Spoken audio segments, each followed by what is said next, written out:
O día 24 de febreiro é o aniversario de Rosalía de Castro. Nesta data, numerosos concellos galegos levan a cabo iniciativas para homenaxear a escritora.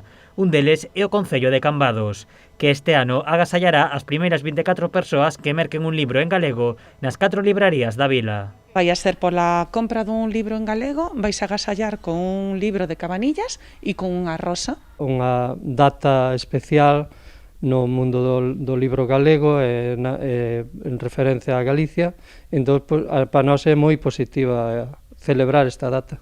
O obxectivo desta iniciativa é incentivar as compras nunha época baixa para o sector. Co confinamento e coas restriccións estamos tendo menos xente porque non a estar cerrado, pechada a vila, pois non ven tanta xente das aforas. Bueno, ahora mismo, afortunadamente, volvemos ao horario normal e, bueno, os meses baixos son estes, entonces nos hasta ahora podemos traballar ben, con normalidade, e a partir de febreiro sempre é época, digamos, floxa do noso traballo. As librarías contan xa con reserva de libros para o día de mañá.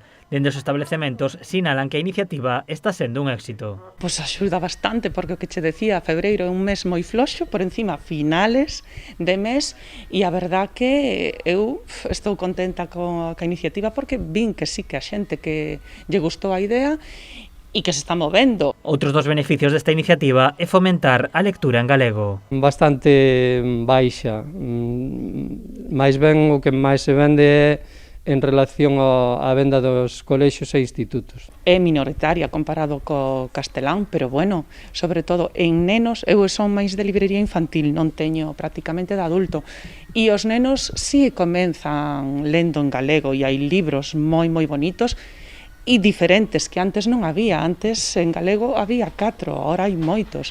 Entón sí que se ve por aí que os nenos sí. Os nenos a partir de 4 ou 5 anos si len máis en galego. O que pasa que despois vaise perdendo. Os interesados en recibir este agasallo deberán mercar o seu libro en galego en calquera das 4 librerías da vila, Ramón Cabanillas, Contos, Nobel ou Castelao, inda que o mellor agasallo sempre é somerxerse nunha boa lectura.